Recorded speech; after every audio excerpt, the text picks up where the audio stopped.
ഡോക്ടറെ കാത്തിരിക്കുന്നവരുടെ ശ്രദ്ധയ്ക്ക് മനഃശാസ്ത്രജ്ഞന്റെ മാനസിക നില തകരാറിലാണ്. എപ്പോ വരുമെന്നറിയില്ല.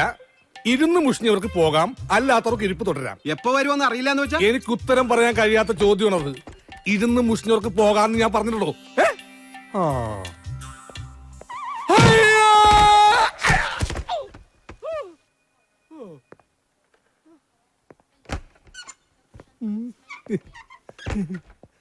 ആരാടാ എന്നെ ഇടം കാലിട്ടത്? എന്നെ വീഴ്ത്തിയവന് ഡോക്ടറുടെ മരുന്നും കൊണ്ടല്ല, എന്റെ ഈ കൈ കൊണ്ടായി ചികിത്സ വേണ്ടത്. മോന്ത പറ്റി ചപ്പാത്തി ഉണ്ടാക്കും ഞാൻ. ഡോക്ടർ അകത്തുണ്ടല്ലേ? ഡോക്ടർ എത്തിയിട്ടില്ല സാർ, അകത്തോട്ടിരിക്കാം. സാറ് വന്നിട്ടുണ്ടെന്ന് ഞാൻ ഫോൺ വിളിച്ച് പറയാം. Okay.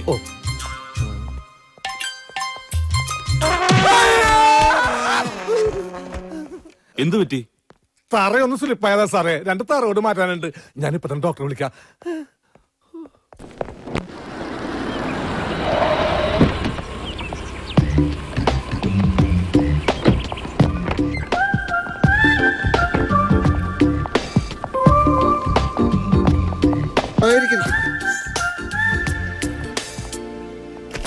Any serious problem? Vinod ക്ലിനിക്കിൽ വന്നിട്ടുണ്ടെന്ന് അറിഞ്ഞപ്പോൾ I was little worried, you know. അതുകൊണ്ട് എന്റെ സിസ്റ്ററിനോട് ഞാനിത് പറഞ്ഞില്ല. A psychiatrist should keep all these things secret. അവളെ കെട്ടാൻ പോകുന്നവന് മെന്റൽ പ്രോബ്ലം ഉണ്ടെന്ന് അറിഞ്ഞാൽ ഡോക്ടർ എന്തൊക്കെയാ പറയുന്നത്? എല്ലാം എനിക്കറിയാം വിനോദ്. ചിലപ്പോൾ ചെറിയ കാരണങ്ങൾ മതി നമുക്ക് പിരിമുറുക്കുണ്ടാവാൻ. ഉദാഹരണത്തിന് നമ്മൾ സ്നേഹിക്കുന്ന പെൺകുട്ടിയിൽ നിന്ന് ഫോണിലൂടെ നമ്മൾ ഒരു ഉമ്മ കിട്ടണമെന്ന് ആഗ്രഹിച്ചു, കിട്ടിയില്ല, അത് മതി പിരിമുറുക്കത്തിന്. ഡോക്ടർ പറഞ്ഞത് വളരെ ശരിയാ. ഇന്ന് വീട്ടിൽ നിന്ന് ഇറങ്ങുമ്പോ വൈഫിനോട് ഞാൻ ഉമ്മ ചോദിച്ചു, തന്നില്ല. അങ്ങനെ വല്ലാതെ പിരിമുറുകിയാണ് ഞാൻ ക്ലിനിക്ക് വരെ എത്തിയത്. ഇപ്പൊ പെരി ലൂസായ, എന്നാൽ ഇനി എന്നും തന്റെ പെരി ലൂസ് ആയിരിക്കും. തൽക്കാലം എനിക്ക് വട്ടൊന്നുമില്ല. ജോസഫ് മാത്യുവിന്റെ കഥ ഡോക്ടർ പത്രത്തിൽ വായിച്ചിരുന്നു. ഏത് ജോസഫ് മാത്യു? ഞാൻ ഓർക്കുന്നില്ല. നർക്കോട്ടിക് സെല്ലിലെ ഇൻസ്പെക്ടർ ആയിരുന്നു അദ്ദേഹം. അഴിമതിയില്ലാത്ത സത്യസന്ധനായ ഒരു ഉദ്യോഗസ്ഥൻ. കേരളത്തിൽ അങ്ങനെയും ചിലരുണ്ടോ? അത്ഭുതം. 1 മാസമായി അദ്ദേഹം മിസ്സിംഗ് ആണ്. എങ്ങോട്ട് പോയെന്ന് എന്ത് സംഭവിച്ചെന്നോ ആർക്കും അറിയില്ല. അന്വേഷണമൊക്കെ നടക്കുന്നുണ്ട്. മാത്യു സാറിന് ഭാര്യ ഒരു മകളും ഉണ്ട്. ഭാര്യ ഡിപ്രഷൻ കൊണ്ടാണോ ഭയം കൊണ്ടാണോ എന്നൊന്നും അറിയില്ല. കുറച്ചു ദിവസമായി മിണ്ടാട്ടമില്ല. ഡോക്ടർ അവരെ ഒന്ന് കാണണം. തീർച്ചയായും. Today evening or tomorrow morning എപ്പോഴാന്ന് വെച്ചാൽ വരാൻ പറയൂ. അവര് വന്നിട്ടുണ്ട്. പുറത്ത് കാറിലിരിക്കുക. വിളിക്കട്ടെ? വേണ്ട, അലി വിളിച്ചോണ്ട് വരും. ഒരു വൈറ്റ് അംബാസഡർ കാറുണ്ട് പുറത്ത്. Okay sir. ഞാൻ ഡ്യൂട്ടിയിലാണ്. ഓക്കെ, ഇത് ഞാൻ കൈകാര്യം ചെയ്തോളാം. ഓക്കെ. ഡോക്ടർ ബാംഗ്ലൂരിലേക്ക് പോകുന്നുണ്ടോ? ആര് പറഞ്ഞു? അനുവിനെ ഡോക്ടർ വിളിച്ചിരുന്നു എന്ന് പറഞ്ഞു.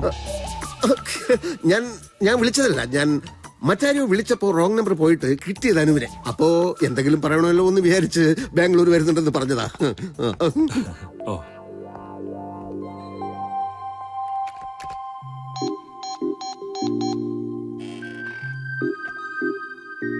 Hello Anu, doctor Shantaram here. ഞാൻ ബാംഗ്ലൂരിൽ വരുന്ന കാര്യം എന്റെ അമ്മയോടും അനുവിന്റെ ചേട്ടനോടൊക്കെ പറഞ്ഞു അല്ലേ? അല്ല, നന്നായി പറഞ്ഞത്, നന്നായി. ഇതിലിപ്പോ ഇത്ര രഹസ്യം ധരിക്കുന്നു.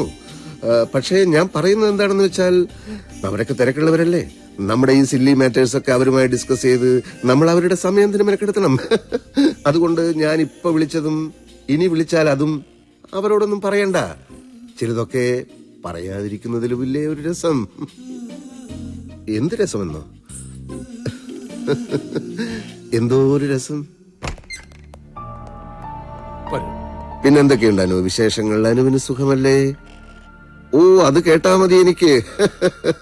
ഒരു കാര്യം ഞാൻ പറയട്ടെ, നല്ല രസമാണ് അനുവിന്റെ ശബ്ദം കേൾക്കാൻ. Sweet voice. ഇരിക്കും. അമ്മയ്ക്ക് വട്ടാണല്ലേ?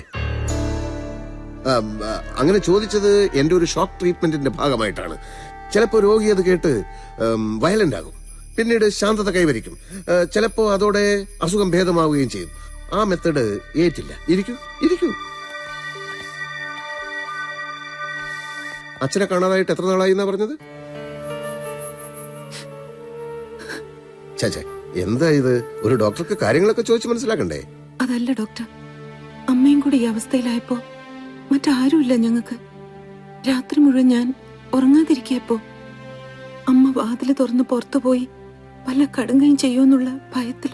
എന്താ പേര്? സോഫിയ. സോഫിയക്ക് ജോലി വല്ലതും ഉണ്ടായിരുന്നോ? B.Ed കഴിഞ്ഞതാ. PSC എഴുതി. മാനേജ്മെന്റ് സ്കൂളിൽ ചേരാന്ന് വെച്ചാ കുറെ പണം വേണം. അച്ഛൻ റിട്ടയർ ചെയ്യാൻ 1 വർഷമേ ഉള്ളൂ. അപ്പ കിട്ടാനിടയുള്ള പണം വെച്ച് അങ്ങനെയൊക്കെയാ വിചാരിച്ചിരുന്നത്. ഇപ്പൊ കുറച്ചു കുട്ടികൾക്ക് ട്യൂഷൻ എടുക്കുന്നുണ്ട്. അമ്മയുടെ കാര്യത്തിൽ ഇനി ഭയം വേണ്ട. ഞാൻ ഏറ്റു. എന്റെ അടുത്ത് എത്തിപ്പെട്ടത് ഭാഗ്യമാണെന്ന് കൂട്ടിക്കോളൂ. California university talent of the year ആയി എന്നെ തെരഞ്ഞെടുത്തത് അറിഞ്ഞിരിക്കുമല്ലോ. ജോർജ് ബുഷ് ഓടി വന്ന് ഷേക്ക് ഹാൻഡ് ചെയ്യായിരുന്നു. ഇതാ കണ്ടില്ലേ?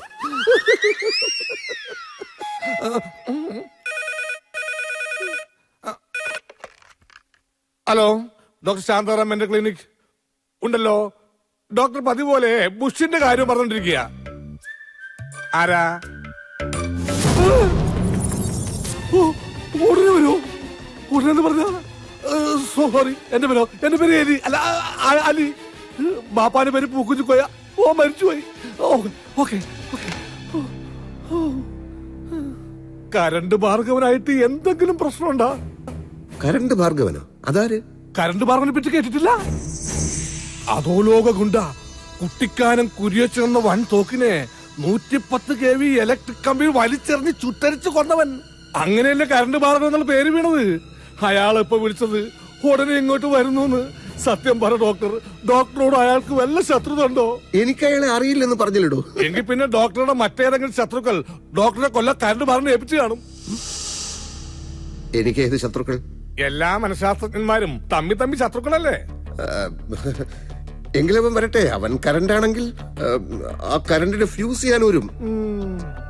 എന്റെ മുമ്പിൽ വന്നാൽ അവന്റെ കൈകാലുകൾ ചലിക്കുകയില്ല. ഹിപ്നോട്ടൈസ് ചെയ്ത് ഫ്രീസ് ചെയ്ത് കളയും ഞാൻ. അപ്പൊ കുട്ടിക്ക് എത്ര മക്കളാണെന്നാ പറഞ്ഞത്? ഓ സോറി, മക്കളല്ല, അമ്മ. കുട്ടിക്ക് ഒരമ്മയാണല്ലേ ഉള്ളത്? അച്ഛനും ഒന്നല്ലേ ഉള്ളൂ. അയാൾ എന്തിനാ നാട് വിട്ടു പോയത്? അലി എവിടെ പോകുന്നു? ഞാൻ പുറത്ത് നിൽക്കാം. വേണ്ട, അകത്ത് നിന്നോളൂ. പുതിയ രോഗികൾ ആരെങ്കിലും വന്നിട്ടുണ്ടോ നോക്കാനാ. നോക്കിയില്ലെങ്കിലും അവര് വന്നോളും. ഇപ്പൊ ഇവിടെയുള്ള രോഗിയുടെ കാര്യം ശ്രദ്ധിക്കൂ. അത് ഡോക്ടർ നോക്കുന്നുണ്ടല്ലോ. ഞാൻ വരുന്നത് വരെ താൻ നോക്കണം. അതിന് ഡോക്ടർ എവിടെയെങ്കിലും പോകുന്നുണ്ടോ? ഇന്നലെ തുടങ്ങിയതാ എന്റെ സ്പൈനൽ കോഡിനൊരു വേദന. അത് ഹിപ്നോട്ടിസ് ചെയ്ത് ശരിയാക്കൂടെ? അല്ലെങ്കിൽ ഫ്രീസ് ചെയ്യാം. സ്പൈനൽ കോഡിനോട് മാത്രം കളി പറ്റില്ല. ഉടനെ സർജനെ കാണണം. ഇരിക്കട്ടോ, പേടിക്കാനൊന്നുമില്ല. അല്ല, കൂട്ടത്തിൽ എന്റെ സ്പൈനൽ കോഡും കൂടി ഒന്ന് കാണിക്കാമായിരുന്നു. തനിക്ക് വേദനയുണ്ടോ? ഇല്ല, ഇനി ഉണ്ടായാലോ? ആദ്യം എന്റെ സ്പൈനൽ കോഡ് കഴിയട്ടെ. തൽക്കാലം താൻ ഇവിടെ നിന്നാ മതി കേട്ടോ.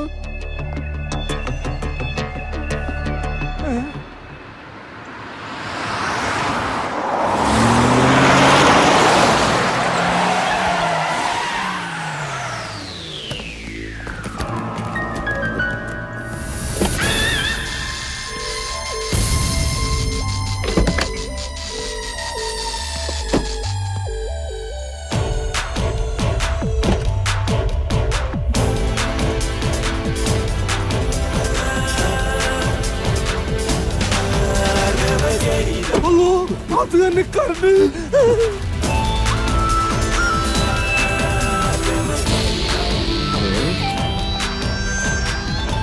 ഞാൻ നിൽക്കുന്നതാണ് ഡോക്ടർ ശാന്താറാം. അത് ഞാനല്ല. പിടിയടാവനെ.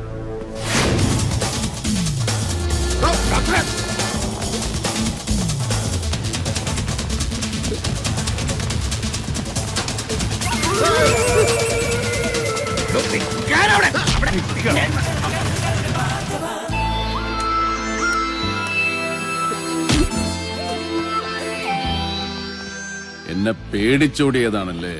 അല്ല, ഡോക്ടേഴ്സ് അസോസിയേഷന്റെ വാർഷികത്തിന് ഓട്ട മത്സരത്തിന് പേര് കൊടുത്തിരുന്നു. അതുകൊണ്ട് സമയം കിട്ടുമ്പോഴൊക്കെ ഞാൻ ഓടാറുണ്ട്. കള്ളം, പച്ചക്കള്ളം. സത്യം പറ, പേടിച്ചിട്ടല്ലേ ഓടിയത്? ഓടണം. ഭാർഗവനെ കാണുമ്പോ ഏത് കൊലക്കൊമ്പനും ഓടണം. ഓടുന്നവനെ ഓടിച്ചിട്ട് പിടിക്കലാണ് ഞങ്ങളുടെ രീതി.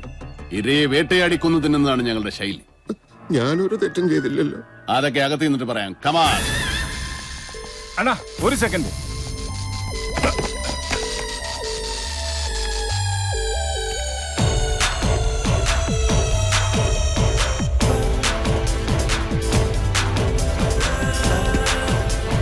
ഭ്രാന്തന്മാർക്കെല്ലാം സ്ഥലം വിടാം. ചികിത്സ കഴിഞ്ഞു.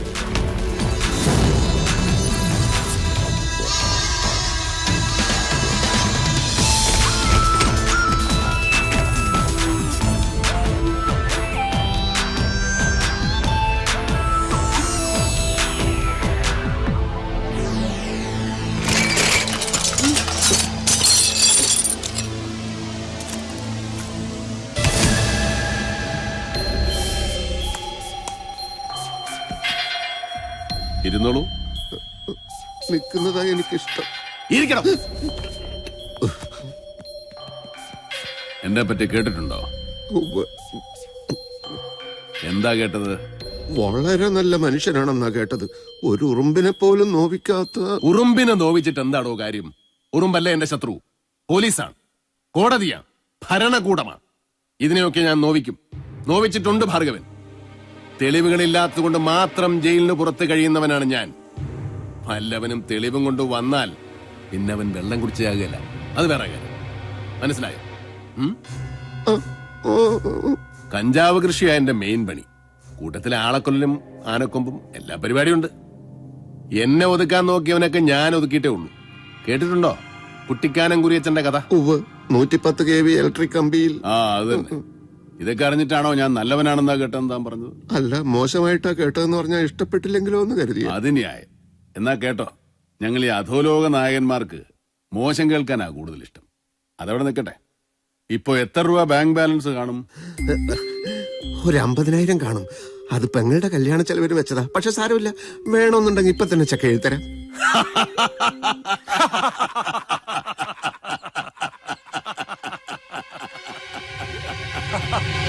ലോകത്തെവിടെയൊക്കെയോ പോയി പഠിച്ചു, ഇക്കാലം അത്രയും പണിയെടുത്തു.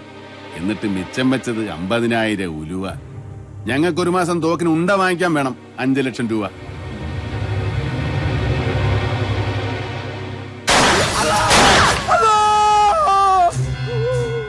ഇതൊരു ക്ലിനിക്കാണ്. ഇവിടെ വെടി.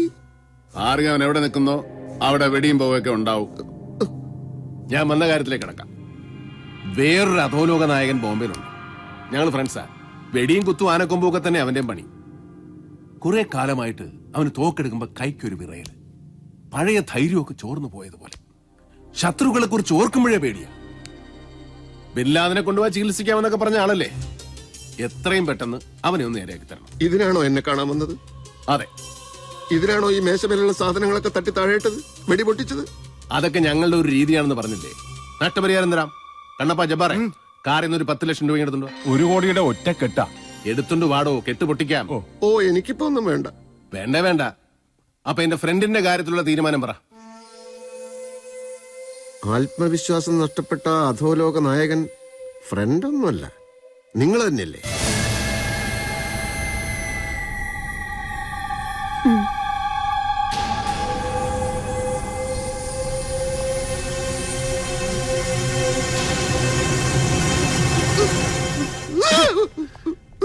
നിങ്ങൾ ഇയാളെ പറ്റി പറഞ്ഞപ്പോ ഞാൻ ഇത്രയും വിചാരിച്ചില്ല.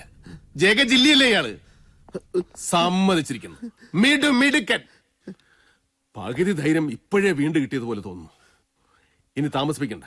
ഗുളികെ അരിഷ്ടോ എന്താന്ന് വെച്ച് തന്നോളൂ. എനിക്ക് എത്രയും പെട്ടെന്ന് പഴയ ഭാർഗവനാകണം. മനഃശാസ്ത്രജ്ഞന്റെ കണ്ണിൽ കുറ്റം ചെയ്യുന്നവരാ മനോരോഗികൾ. വെറുതെ ഇരിക്കുന്നവനെ കൊല ചെയ്യാൻ പ്രേരിപ്പിക്കുന്ന മനഃശാസ്ത്രം ഞാൻ പഠിച്ചിട്ടില്ല. ഓ, അപ്പൊ അതാണ് കാര്യം. എങ്കിൽ കൊലയും കത്തിക്കുത്തുമൊക്കെ നമുക്ക് വിടാം. ഞാൻ നല്ല അസലായിട്ട് വണ്ടി ഓടിക്കുന്ന ഒരു ഡ്രൈവറാണെന്ന് കരുതിക്കും. കുറച്ച് ദിവസമായി സ്റ്റിയറിംഗ് തൊടുമ്പോ എന്റെ കൈവിറയ്ക്കും. എതിരെ വരുന്ന വാഹനങ്ങൾ എന്നെ ഇടിക്കുമോ, ഞാൻ ചത്തുപോകുമോ എന്നൊക്കെയാണ് എന്റെ പേടി. ഈ പേടി മാറ്റാൻ നിങ്ങൾ പഠിച്ച ഏതെങ്കിലും പുസ്തകത്തിൽ എന്തെങ്കിലും വിദ്യയുണ്ടോ? പറയണോ? വരട്ടെ, ഞാൻ പറഞ്ഞിട്ട് മതി.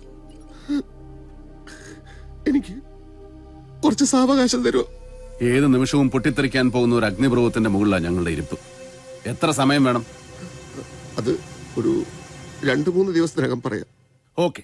കണ്ണപ്പാ, ഇയാൾക്ക് എന്റെ ഫോൺ നമ്പർ കൊടുക്ക്. ആ. റെഡിയായാൽ ഉടനെ വിളിക്കണം. പിന്നെ വേറൊരു കാര്യം, എനിക്കിങ്ങനെ ഒരു അസുഖമുണ്ടെന്ന് മറ്റൊരു മനുഷ്യനും അറിയാൻ പാടില്ല. അറിഞ്ഞാൽ ശത്രുക്കൾക്ക് എന്നെ ഭയമില്ലാതാവും. അതോടെ എന്റെ കച്ചവടം തീരും. ആരോടെങ്കിലും ഈ സംഭവം പറഞ്ഞാൽ കൊത്തിയെറിഞ്ഞ് പട്ടിക്കിട്ട് കൊടുക്കും. അപ്പൊ പാക്കല.